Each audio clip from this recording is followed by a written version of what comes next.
1810 y nos vamos a dar el gusto de charlar con alguien que seguramente nos va a hacer recorrer otro camino del que quizás nos contaron en la escuela primaria, que estoy hablando nada más y nada menos que del historiador, profesor, escritor Felipe Piña. En este día viernes lo saludamos a él. Hola Felipe, buenas tardes, ¿cómo estás? Hola, ¿qué tal? ¿Cómo les va? Buenas tardes, ¿cómo andan?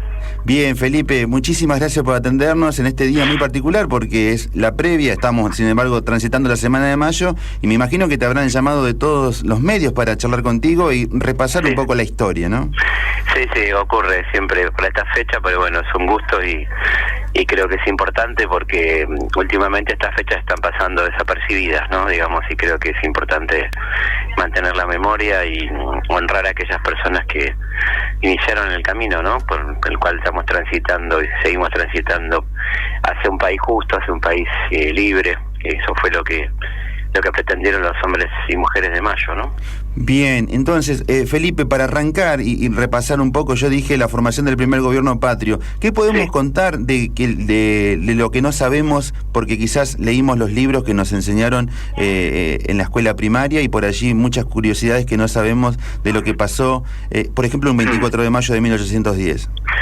Bueno, un día como hoy, por ejemplo, pasaba algo muy importante porque si recordamos la semana de mayo, esto tiene que ver con que llegan las noticias de que ya en España no hay un gobierno legítimo, que cayó en manos de Francia, la invasión napoleónica, y bueno, esto lleva a que la gente pida un cabildo abierto, que es la forma de debatir que se tenía en la ciudad en aquel momento, y el virrey se negaba rotundamente hasta que la movilización popular, que estaba encabezada por los chisperos, que eran gente del pueblo, de las milicias que habían quedado en las invasiones inglesas, bueno, lo van obligando a convocar a este cabildo donde se vota y el virrey es derrotado mayoritariamente y debería haber renunciado, pero intenta una maniobra un día como hoy, 24 de mayo, creando una junta que lo tiene a él como presidente, ¿no? Burlándose un poco de la voluntad popular. La gente estalla y presiona sobre los jefes de milicias que logran que el 25 finalmente el virrey renuncie y por eso se crea esta junta, ¿no? Una junta que ya no va a tener nada que ver con el virrey, que va a ser una junta que va a empezar a por lo menos a imaginarse un país que estaban haciendo, ¿no? Estamos charlando con Felipe Piña, repasando un poco de la historia, de lo que tiene que ver con la Revolución de Mayo.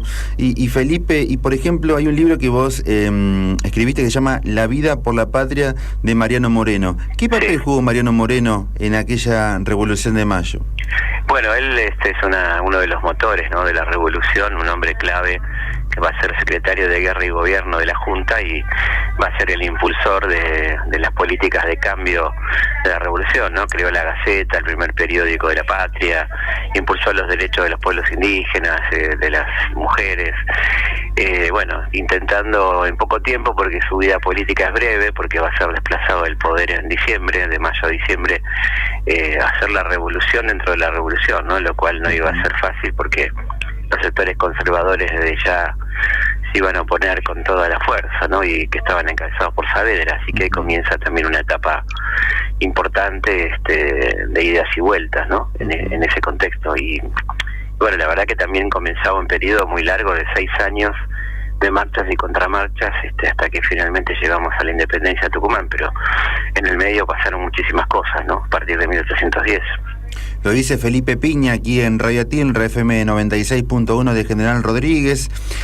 Y a ver, el otro día también con respecto a la escarapela, un símbolo que también uno lo lleva y puede ver también que muchas personas previo al 25 también lo tienen.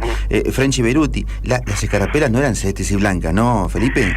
Sí, no sabemos muy bien el color. Hay algunos que dicen que sí, que era una forma de identificación, pero bueno, el rol de Frenchy Beruti va mucho más allá de repartir cintitas, ¿no? Eran como delegados de estos chisperos de lo que se llamó en aquel momento la Legión Infernal, ¿no? Que eran grupos del pueblo bajo, como se decía entonces. El pueblo bajo era el pueblo, digamos.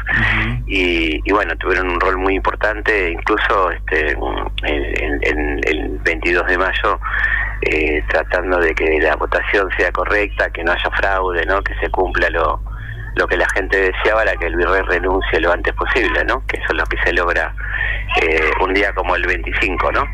¿Y cuántas personas son las que votan, las que tienen participación? ¿Por qué el tema de la cinta, por ejemplo? Las que votan efectivamente muy pocas porque era restringido a los vecinos, ¿no? Los llamados vecinos, que eran los propietarios. El carácter de vecino lo daba la propiedad. Pero bueno, sí había una participación popular que tenía que ver con que en aquel momento gran parte de la sociedad estaba encuadrada en las milicias, entonces había una transmisión de información muy importante que se realizaba a través de ese mecanismo, ¿no? Y a la vez cada integrante de milicia en su familia reproducía la información, contaba lo que estaba pasando, ¿no? Y eso era una forma de estar informado, pero por supuesto que las decisiones estaban reducidas a un número chico, porque así eran los mecanismos coloniales todavía, ¿no? Que tenían por objetivo justamente filtrar la participación, ¿no? Que las decisiones quedaran en la menor cantidad de manos posibles, ¿no?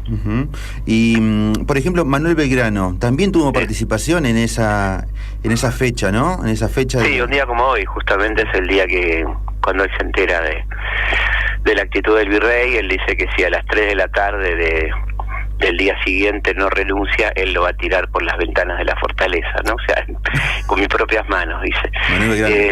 Sí, se ve que el virrey calculó la altura y renunció al otro día, pero es interesante ver el rol tan activo que tuvo Belgrano, que además fue un extraordinario teórico, ¿no? de la revolución, una de las primeras personas que pensó la patria, ¿no? Antes de que esta existiera. ¿Y a quién tendríamos que mencionar también para los más jóvenes por allí que también están escuchando la radio, van a escuchar nuevamente la nota, Felipe? Estamos charlando con Felipe Piña, repasando lo que fue la semana de mayo y para culminar lo que va a ser mañana, el 25 de mayo, recordando un año más de lo que fue esa revolución de mayo de 1810.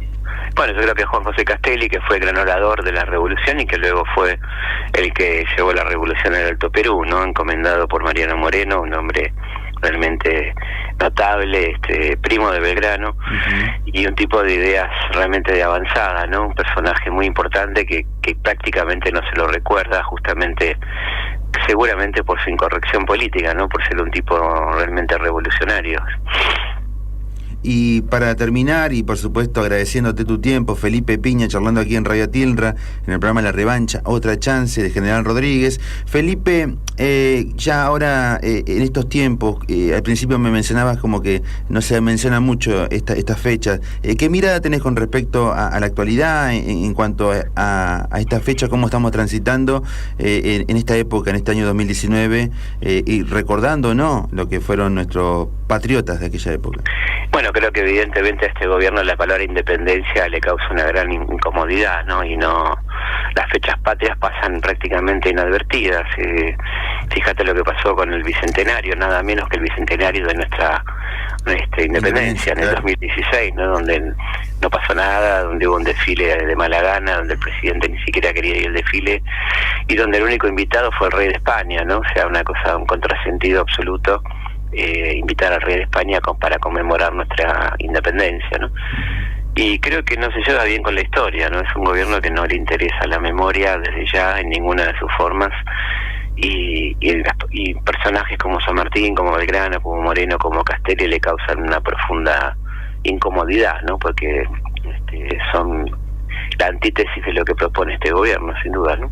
Felipe Piña, además de escucharte aquí en nuestro programa y agradecerte, ¿dónde te podemos escuchar? ¿Dónde te podemos ver? ¿Qué es lo que estás pueden haciendo? Escuchar en Radio Nacional un día los viernes, hoy a la noche, a partir de las 0 horas del sábado sería, pero esta noche, y también en Spotify hay como 200 podcasts que pueden escuchar en el auto, en la bici, donde quieran. Se puede escuchar muchos programas que la gente escucha cuando quiere, ¿no? Porque están ahí en Spotify gratuitamente para escuchar relatos e historias, ¿no? Pueden entrar ponen Felipe Piña en el buscador de Spotify y tienen como 200 programas para escuchar y para elegir. ¿Sitio web también, Felipe? Exactamente, elhistoriador.com.ar y bueno, y una aplicación de celular que se llama Historia Felipe Pigna, donde también hay muchísimo material, que también es gratuita, así que si no me escuchan es porque no quieren. Absolutamente. Felipe Piña, muchísimas gracias para brindarte esta charla, para invertir tu tiempo con nosotros aquí en Radio Tierra de General Rodríguez, y por supuesto nos haces pensar y reflexionar en cuanto a la historia de nuestra Argentina. Bueno, un abrazo grande a toda la gente de Atilra, y en cualquier momento nos estamos viendo. Un abrazo enorme. Un abrazo enorme, muchísimas gracias. Gracias. Pasó Felipe Piña aquí en Radio Tierra de General Rodríguez en este día viernes 24 de mayo. Queríamos charlar un poco también de lo que significa, nada más y nada menos que la fecha de el 25 de mayo, que es mañana, pero estamos transitando la semana de mayo y charlamos recién en Radio Tierra en la revancha, otra chance, con el historiador Felipe Piña.